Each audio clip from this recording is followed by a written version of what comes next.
Hello everyone, welcome back to my channel Stri dream. अभी हो रहा है सुबह का टाइम और जो fact sheet sir in focus civil academy telegram channel पर शेयर करते हैं उसी का मैं नोट्स बना रही थी। फ़िलहाल मैंने सोचा था कि मैं पीडीएफ निकलवा लूँगी, बट वही बार बार आना जाना पड़ेगा, इससे अच्छा है मैं लिख लेती हूँ, नोट्स बना लूँगी। मुझे रिवीजन करने में भी आसानी होगी और लिखने से थोड़ा याद भी हो जाता है। अगर आप लोग भी मेरे साथ आरओ की प्रिपरेशन कर रहे हैं तो मैं आप लोगों को भी सजेस्ट करूँगी कि टेलीग्राम पर in focus civil academy channel join कर लीजिए। वहाँ पर बहुत सारी फैक्ट शीट्स मिल रही हैं and subject wise sir revision भी करवा रहे हैं। साथ ही साथ आपका सब्जेक्ट भी तैयार होता रहेगा और बहुत सारी चीज़ें आप साथ में पढ़ते रहेंगे। फ़िलहाल चैनल पर जुड़े नए लोगों को मैं बता दूं कि मेरा नाम श्वेता है। मैं एक हाउसवाइफ हूं। मेरी शादी को 6 साल कंप्लीट हो चुके हैं एंड ग्रेजुएशन के 7 साल बाद मैंने बीएड कंप्लीट किया है। और अभी लास्ट टाइम 2023 में, मतलब 21 से 23 के बैच में मेरा बीएड कंप्लीट हुआ है और अभी 24 में मेरा सीटेट भी क्लियर हो गया। मेरे अकॉर्डिंग क्लियर हो गया क्योंकि हमारी आंसर की आ गई है, उसमें मुझे ऐसा लग रहा है कि मैं क्लियर कर लूँगी। अभी रिज़ल्ट आने के बाद ही क्लियर होगा कि क्लियर होगा या फिर नहीं होगा। फ़िलहाल अभी टीचिंग से रिलेटेड कोई वैकेंसी आने वाली नहीं है और मैं बीएड के स्टूडेंट हूँ एंड साथ ही साथ मेरा कॉमर्स से ग्रेजुएशन हुआ है, तो मेरा सब्जेक्ट कॉम्बिनेशन का भी थोड़ा सा इशू रहता है। फ़िलहाल बहुत सारे लोग मुझे सजेस्ट करते हैं कि मैं एसएसटी से एलिजिबल हूँ, बट मुझे इतना ज़्यादा इंटरेस्ट आता नहीं है, इसलिए मैं अभी आरओ के एग्ज़ाम पर फोकस कर रही हूँ, जो कि हमारा 2023 में फॉर्म अप्लाई हुआ था। 11 फरवरी को एग्ज़ाम भी हुआ था। पेपर लीक होने की वजह से अभी री एग्ज़ाम होने वाला है, तो उसी का डेट आ गया है। 22 दिसंबर को एग्ज़ाम होना है और मैं उसी की प्रिपरेशन जारी की हूँ। मुझे बहुत सारे लोगों के ये कमेंट्स आते हैं कि मैं टेस्ट कहाँ से देती हूँ, तो अभी मैं आप लोगों को एक बार डिटेल्स में अच्छे से बता दे रही हूँ। आप लोग मेरी बातों को ध्यान से सुनना। जो हमारा प्ले स्टोर है, गूगल का प्ले स्टोर, उस पर आप टेक्स्ट बुक नाम से एप्लीकेशन सर्च करेंगे, वो आपको मिल जाएगा एंड वहाँ पर आप लॉगिन कीजिएगा। आपको वहाँ पर अकाउंट बनाना पड़ेगा अपना। बनाने के बाद आप लोग वहाँ पर एक प्रो पास होता है, एक पास होता है, तो जो भी आपको सूटेबल पड़े, 350 के आसपास पड़ता है। वैसे ऑफ़र चलते रहते हैं, हर 10 दिन के अंदर कुछ ना कुछ ऑफ़र रहता है, तो आपको 300 तक या 250 तक पड़ जाता है वो पास।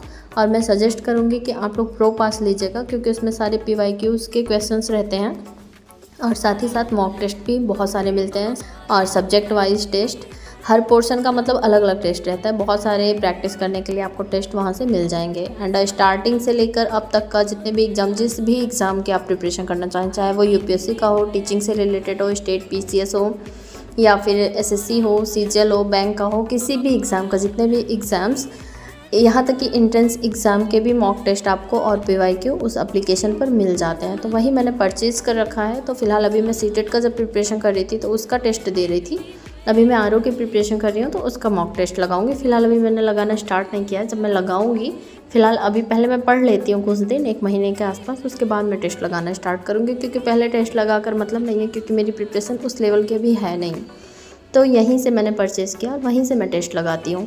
और अभी मैंने 2 दिन पहले एक इन फोकस सिविल एकेडमी पर भी टेस्ट परचेज़ किया है आरओ के लिए ही। वहाँ पर मेंटरशिप प्रोग्राम चलाया जा रहा है, आप लोग भी उसे ज्वाइन कर सकते हैं। बहुत ही कम रेट में है, 199 में है मेंटरशिप प्रोग्राम का। सारी चीज़ें फ्री ऑफ कॉस्ट हैं, बस वही जो टेस्ट अलग से आपको जो टॉपिक पढ़ने के लिए दिए जा रहे हैं टारगेट वाइज, वही आपको टेस्ट देने के लिए सिर्फ परचेज़ करना पड़ेगा। आई थिंक वो हमारे एग्ज़ाम तक या फिर 1 साल तक वैलिड भी होगा। आप लोग अपने अकॉर्डिंग देख लीजिए। आप चाहिए तो मतलब टेक्स्ट बुक पर भी परचेज़ कर सकते हैं, अगर नहीं कर सकते तो आप यहाँ पर भी अगर आरओ की प्रिपरेशन कर रहे हैं तो टेस्ट परचेज़ कर सकते हैं। एंड टाइमर के लिए भी आज तक बहुत सारे लोग पूछते हैं, तो टाइमर के लिए मैंने बहुत बार कमेंट में भी रिप्लाई किया है एंड वीडियोस में भी बता दिया है। वो भी आपको प्ले स्टोर से ही मिल जाएगा। जियान टेस्ट ऑफ वॉच करके आप सर्च कीजिएगा, आप वहाँ से डाउनलोड करके आराम से आप अपना टाइमर सेट करके अपना टाइम, स्टडी टाइम कैलकुलेट कर सकते हैं। फ़िलहाल अभी कल हम लोगों की परसों आंसर की आई है, कल मैंने इसके बारे में अपनी मतलब आंसर की में मेरे कितने मार्क्स बन रहे हैं वो सारी चीज़ें आप लोगों के साथ शेयर की हैं। तो आप लोगों के भी बहुत सारे कमेंट्स आए हैं कि बहुत सारे लोग ऐसे हैं जिनके मार्क्स 70 के आसपास बन रहे हैं और बहुत सारे लोग हैं जिनके 1-2 मार्क्स कम हैं, तो क्या बढ़ेंगे या फिर घटेंगे। तो देखिए, ऑनेस्टली मैं बताऊं तो मुझे इस बारे में कोई भी नॉलेज नहीं है और मैंने बस अपना एग्ज़ाम दिया था और मैंने अपना आंसर की मिलाया तो मुझे 98 मिल रहे हैं। बाकी मैं आप लोगों को यही बोलूँगी कि अगर कम है या फिर ज़्यादा है तो प्लीज़ परेशान मत होइए। अगर 70 तक आपने ले आया है तो अभी से पढ़िएगा। आप टारगेट कीजिए, कम से कम 130 टारगेट कीजिए, क्योंकि जितना आप टारगेट कीजिएगा ना उससे 10 मार्क्स कम ही आते हैं। ये मैं अपना पर्सनल एक्सपीरियंस बता रही हूँ। तो आप लोग टारगेट करके अभी से ही पढ़िए, क्योंकि छोड़कर कोई मतलब नहीं है। छोड़ दीजिएगा तो उसके बाद भी कुछ होना ज़्यादा है नहीं। किसी के घर में लोग बता रहे हैं, हस्बैंड गुस्सा कर रहे हैं या घर वाले बोल रहे हैं नहीं होगा, या फिर 2-3 बार दे चुके हैं, ऐसा फील हो रहा है कि अब नहीं हो पाएगा। तो ऐसा नहीं है कि नहीं हो पाएगा। मैंने खुद ये एग्ज़ाम तीसरी बार दिया है, चौथी बार फॉर्म अप्लाई किया था।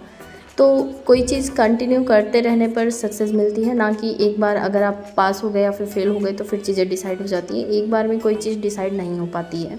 मैं भी बहुत ही मिनिमल चीज़ों से स्टार्ट की थी एंड देखिए अभी मैं कहाँ पर हूँ। फर्स्ट टाइम मैंने अप्लाई किया था तो बताया मैंने आप लोगों को, एग्ज़ाम ही नहीं दिया था। एंड सेकंड टाइम जब दिया था तो फर्स्ट पेपर निकला, सेकंड पेपर नहीं निकला। फर्स्ट पेपर का फ़िलहाल हमारे लिए वैसे भी कोई वैल्यू नहीं है, क्योंकि हम लोग पीआरटी से बाहर हैं। तो अगर मैं उसी टाइम सोच ली रहती कि नहीं मेरा फेल हो गया, अब मैं क्या करूँ, कैसे दूँ, तो शायद आज मेरा इतने मार्क्स नहीं आए होते। बट फिर भी मैंने होप नहीं छोड़ा। मैं कभी भी बहुत जल्दी मतलब किसी चीज़ से निराश नहीं होती हूँ। बहुत ही एकदम लास्ट फेज पर पहुँच जाती हूँ तभी जाकर मैं बहुत दुखी होती हूँ। और कुछ चीज़ें जो ऐसा लगता है कि नहीं मेरे बस में हैं, तो वो चीज़ों के लिए मैं कभी भी हार नहीं मानती हूँ। करते रहिए, आप लोग भी ट्राई करते रहिए, मेहनत करते रहिए। ज़रूर कुछ ना कुछ कमी रह गई होगी, और अब की बार भी मेरे से बहुत सारी कमियां रह गई कि मेरे मार्क्स कम आए। अदरवाइज़ मुझे तो ऐसा लग रहा था कि मेरे बहुत ज़्यादा मार्क्स आ जाएंगे। फ़िलहाल आप लोग अच्छे से पढ़िए, फालतू में बिल्कुल भी परेशान मत होइए, और ऐसे कमेंट मत करिए कि मतलब अब नहीं होगा, अब क्या करूँ, क्योंकि अब क्या करूँगा आप लोग खुद से सोचिए कि इसका आंसर क्या होना चाहिए, और इसका सॉल्यूशन भी आपके ही पास होगा कि अब क्या करूं। अगर अभी कोई बोल रहा है कि नहीं होगा तो फिर हार मान के बैठ जाइए। जीवन भर वो सारी चीज़ें सुनते रहिए, या फिर अभी से कमर कस लीजिए, मेहनत कीजिए और जीवन में अपने कुछ करके दिखा दीजिए।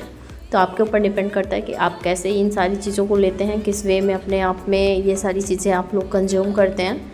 बाकी आज के लिए बस इतना ही। कल फिर मिलती हूँ एक नए वीडियो ब्लॉग के साथ। तब तक के लिए बाय बाय।